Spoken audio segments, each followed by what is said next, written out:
لفظ کو جس کا ان کو حکم دیا تھا بدل کر اس کی جگہ اور لفظ کہنا شروع کیا. پس ہم نے ان ظالموں پر آسمان سے عذاب نازل کیا کیونکہ نافرمانیاں کیے جاتے تھے.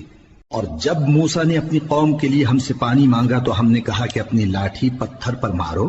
انہوں نے لاٹھی ماری تو اس میں سے 12 چشمے پھوٹ نکلے اور تمام لوگوں نے اپنا اپنا گھاٹ معلوم کر کے پانی پی لیا.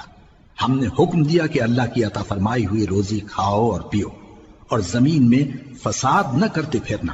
اور جب تم نے کہا کہ موسیٰ ہم سے ایک ہی کھانے پر صبر نہیں ہو سکتا تو اپنے پروردگار سے دعا کیجئے کہ ترکاری اور ککڑی اور گیہوں اور مسور اور پیاز وغیرہ جو نباتات زمین سے اگتی ہیں ہمارے لیے پیدا کر دے. انہوں نے کہا کہ عمدہ چیزیں چھوڑ کر ان کے بدلے ناقص چیزیں کیوں چاہتے ہو؟ اگر یہی چیزیں مطلوب ہیں تو کسی شہر میں جا اترو، وہاں جو مانگتے ہو مل جائے گا. اور آخر کار ذلت و رسوائی اور محتاجی و بے نوائی ان سے چمٹا دی گئی اور وہ اللہ کے غضب میں گرفتار ہو گئے.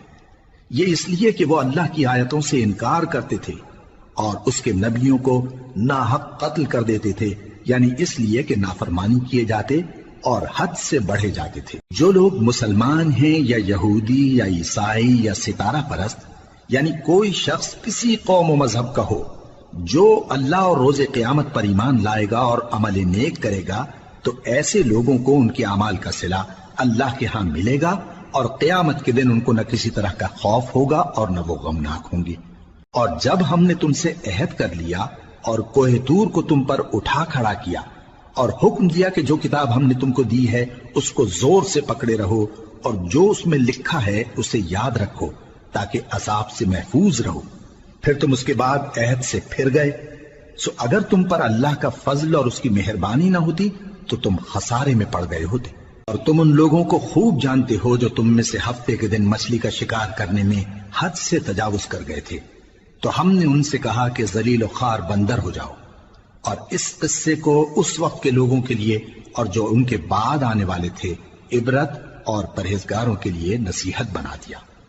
اور جب موسیٰ نے اپنی قوم کے لوگوں سے کہا کہ اللہ تم کو حکم دیتا ہے کہ ایک بیل ذبح کرو، وہ بولے کیا تم ہم سے ہنسی کرتے ہو؟ موسیٰ نے کہا کہ میں اللہ کی پناہ مانگتا ہوں کہ نادان بنوں.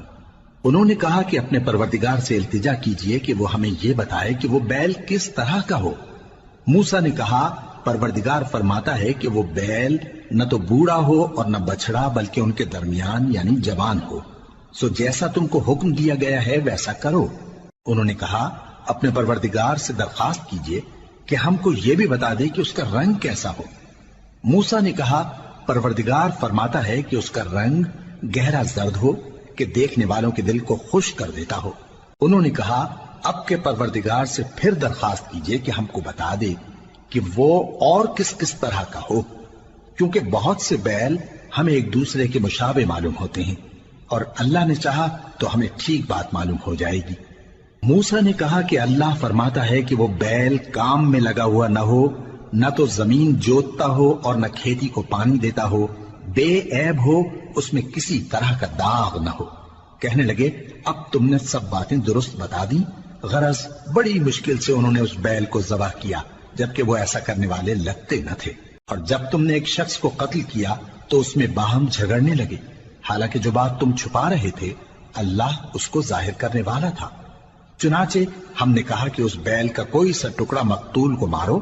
اس طرح اللہ مردوں کو زندہ کرتا ہے اور تم کو اپنی قدرت کی نشانیاں دکھاتا ہے تاکہ تم سمجھو. پھر اس کے بعد تمہارے دل سخت ہو گئے گویا وہ پتھر ہیں یا ان سے بھی زیادہ سخت.